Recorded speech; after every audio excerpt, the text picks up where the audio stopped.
Дуды ёсць не толькі шотландскія, але яшчэ іспанскія, французскія, нямецкія, угорскія, польскія, чэшскія.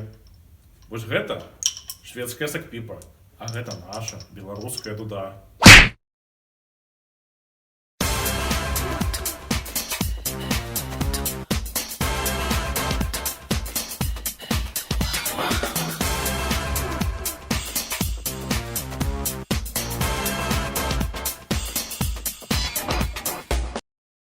Дуда, гэта ж ад слова дундзель,